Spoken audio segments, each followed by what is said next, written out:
قربانی کی کھال گھر میں استعمال کرنا، کیا قربانی کی کھال اپنے کسی ذاتی استعمال میں لا سکتے ہیں؟ کوئی چیز بنوا کر گھر میں استعمال کر سکتے ہیں؟ حذیفہ ندیم کراچی سے، جی بالکل کر سکتے ہیں، تو کوئی حرج نہیں ہے، بالکل جائز ہے، لیکن بیچ دیا تو قیمت صدقہ کرنی پڑے گی۔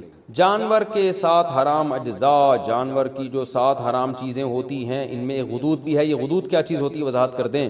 نور الامین حقانی، جانور کے جو چند اعضاء حرام ہیں وہ اس لیے حرام ہے کہ قرآن نے خبیث چیزوں کو حرام قرار دیا ہے، جگہ جگہ قرآن میں آتا ہے، تو کچھ جگہ تو ایسی ہیں جانور کی جہاں ہر وقت گندگی کا وہ یوں سمجھیں کہ مقر ہیں، جیسے خصیتین ہیں یا شرمگاہ ہے، یہ سب ہر وقت گندگی سے آلودہ رہتے ہیں، تو یہ بھی سلیم الطبع انسان کو یہ چیزیں کھاتے ہوئے گھن آتی ہے۔ تو اسی طرح غدود، غدود کا مطلب جانور کا کہیں بھی پھوڑا نکل آیا، بیماری کی وجہ سے پھوڑا نکل گیا، یا کوئی بھی جو رسولی جسے کہتے ہیں نا، تو اب کیا کیا آپ نے جانور ذبح کرنے کے بعد وہ پھوڑے میں جو گوشت تھا وہ نکال کے کھا گئے، تو وہ بھی خبائث میں داخل ہے، گندگی میں داخل ہے، تو ہر خبیث چیز ناجائز ہے، تو اس لیے فقہ حنفی میں اس کو بھی ناجائز قرار دیا گیا قرآن کی اس آیت کی وجہ سے۔ تو پھوڑے ووڑے نکل آتے ہیں نا جانوروں کے، رسولی نکل آتی ہے، تو وہ جو غدود ہوتے ہیں جو یعنی گوشت سڑ جاتا ہے وہاں پہ ایک طرح کا، وہ بیماری کی وجہ سے ہوتا ہے وہ، تو اس لیے جانور جب ذبح کریں تو اس کی جو پھوڑا پھنسی کوئی ہو تو اس جگہ کو کاٹ کے پھینک دیں، آپ وہ استعمال نہ کریں۔ حرام مغز کھانے کا حکم، کیا حرام مغز مکروہ ہے جبکہ اس کا شمار 7 ممنوع اجزاء میں نہیں ہوتا؟ فائز صاحب جدہ سے۔ حرام مغز بیچارے کا نام حرام پڑ گیا، وہ ہے حرام نہیں، یہ جو ریڑھ کی ہڈی کے اندر ہوتا ہے یہ پیچھے کی طرف، تو یہ حرام نہیں ہوتا، اس کا نام پتہ نہیں کیوں لوگوں نے حرام مغز رکھ دیا ہے بہرحال یہ حلال۔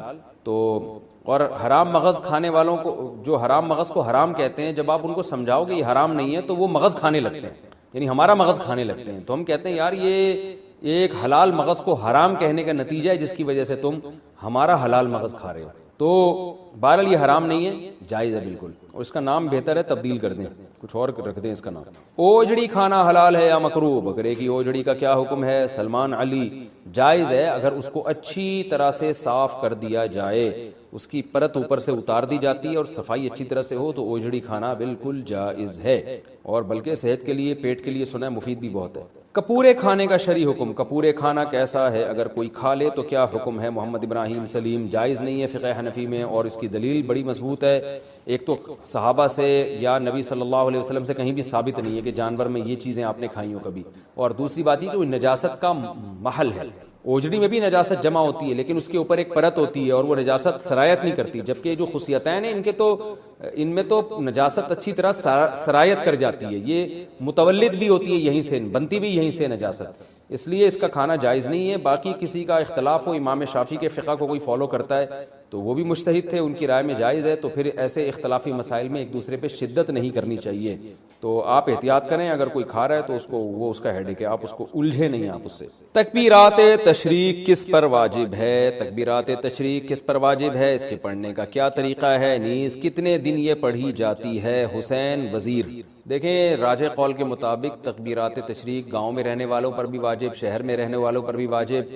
اور مرد پر بھی، عورت پر بھی، ہر عاقل بالغ پر واجب ہے۔ مرد اونچی آواز سے پڑھیں گے اور خواتین آہستہ آواز سے پڑھیں گی، اور جماعت سے نماز پڑھیں یا انفرادی نماز پڑھیں، ہر صورت میں واجب ہے۔ تو تکبیرات تشریق کیا ہے؟ اللہ اکبر، اللہ اکبر، لا الہ الا اللہ، واللہ اکبر وللہ الحمد، یہ ایک دفعہ پڑھی جائے گی تکبیر۔ تو مرد اونچی آواز سے پڑھیں اور خواتین آہستہ آواز سے، اور خواتین یاداشت کے طور پر اپنی جائے نماز کے قریب کوئی پرچی ورچی رکھ لیں، کیونکہ خواتین بھول جاتی ہیں، مردوں میں تو یہ ہوتا ہے کسی ایک نے بھی اونچی آواز سے پڑھی سب کو یاد آ جاتا ہے، لیکن خواتین کے لیے چونکہ آہستہ آواز سے تو ان کو یاد دلانے والا کوئی نہیں ہوتا، تو گناہ ملتا ہے، یہ تکبیرات پڑھنا واجب ہے۔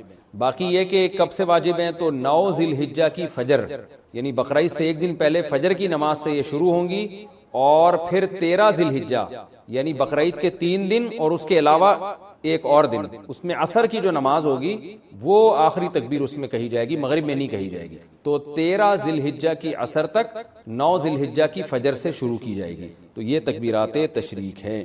تکبیرات تشریق صرف قربانی کرنے والوں کے لیے ہے، بقرعید کی تکبیریں کن لوگوں کو پڑھنی چاہیے؟ قربانی کرنے والوں کو یا ہر ایک کو؟ اور یہ تکبیرات کتنے دن تک پڑھنی چاہیے؟ حسین وزیر، یہ میں نے آپ کو اس سوال کا جواب اس سے پہلے والے سوال میں ڈیٹیل سے دے دیا ہے۔ جو قربانی کر رہے ہیں وہ بھی، جو نہیں کر رہے وہ بھی، سب پر لازم ہے۔ تنہا نماز پڑھنے والا تکبیرات تشریق پڑھے گا اگر 10 11 12 ذی الحجہ کو کسی نے فرض نماز امام کے ساتھ نہیں پڑھی لیکن وقت کے اندر اندر ہی تنہا نماز ادا کر لی تو کیا وہ تکبیرات تشریق پڑھ سکتا ہے؟ شمیم الحسن انڈیا سے، جی اس پر بھی واجب ہے، پڑھے گا۔ اور یہ 10 11 12 نہیں، 9 10 11 12 13 ان دنوں میں واجب ہوتی ہے۔ ایام والی عورت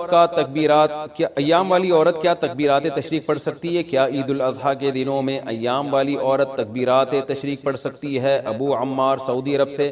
دیکھیں تکبیرات تشریق یہ فرض نماز کے ساتھ خاص ہیں، فرض نماز کے فوراً بعد پڑھی جاتی ہے۔ تو جب ایام میں جو عورت ہے اس پہ نماز ہی نہیں ہے تو تکبیرات تشریق کہاں سے ہو گئی؟ تو ویسے وہ اللہ کا ذکر کرنے کے طور پہ تکبیرات تشریق پڑھتی رہے سارا دن، وہ تو بہت اچھی بات ہے، سارا دن ذکر کرے گی، ان دنوں میں ذکر کا ثواب بہت زیادہ ہے۔ تو عورت پہ صرف تلاوت اور نماز پہ پابندی ہوتی ہے ایام حیض میں، اس کے علاوہ تو ہر قسم کی عبادت عورت کر سکتی ہے، روزہ، نماز اور تلاوت نہیں کر سکتی، باقی درود شریف، استغفار، تکبیرات، یہ ساری عبادتیں جائز ہیں اور بلکہ باعث ثواب ہے۔ تکبیرات تشریق پڑھنا بھول جائیں تو کب پڑھیں گے؟ اگر تکبیرات تشریق پڑھنا بھول گیا 1 گھنٹے بعد یاد آ جائے تو اس وقت کہنا صحیح ہے یا نہیں؟ سیف اللہ کوئٹہ سے۔ نہیں بھائی، یہ نماز کے فوراً بعد پڑھی جائے گی، اگر درمیان میں فاصلہ آ گیا، کوئی کام مشغول ہو گئے آپ، تو پھر یہ تکبیرات ختم۔ قضا نماز کے بعد تکبیرات تشریق پڑھنے کا حکم۔ عید کے دنوں میں قضا نماز کے بعد تکبیر تشریق پڑھنے کا کیا حکم ہے؟ نیز عید کے دنوں کی قضا نماز پڑھنے کے بعد تکبیرات تشریق پڑھنی چاہیے کہ نہیں پڑھنی چاہیے؟ نوید ملک سرگودا سے۔ اگر ایام تشریق میں ہی کوئی فرض نماز قضا ہوئی اور اس کو لوٹا بھی ایام تشریق میں ہی رہے ہیں تو اس قضا نماز کے بعد تو تکبیرات تشریق پڑھی جائے گی، اس کے علاوہ نہیں پڑھی جائے گی۔ کیا مطلب؟ تکبیرات تشریق سے پہلے نماز قضا ہوئی تھی اور آپ اس کو قضا کر رہے ہیں تکبیرات تشریق میں، تو یہاں بھی تکبیرات تشریق نہیں ہوں گی۔ نماز قضا ہوئی تکبیرات تشریق میں، لوٹا رہے ہیں تکبیرات تشریق گزرنے کے بعد، تو بھی تکبیر واجب نہیں ہے، بلکہ سنت ہی نہیں ہے، بلکہ اگر کوئی سنت سمجھ کے کرتا ہے تو بدعت ہے۔ اس سال تکبیرات تشریق میں آپ کی نماز قضا ہوئی، آپ اگلے سال ایام تشریق میں، اس سال ایام تشریق میں آپ کی نماز قضا ہوئی، آپ اگلے سال ایام تشریق میں نماز قضا لوٹا رہے ہیں تو بھی تکبیرات تشریق نہیں ہے۔ تو صرف ایک صورت میں ہے قضا نمازوں میں کہ اسی سال کے ایام تشریق کی قضا نماز اسی سال کے ایام تشریق میں لوٹائیں گے تو اس کے بعد تکبیر پڑھیں گے، ادروائز نہیں پڑھیں گے۔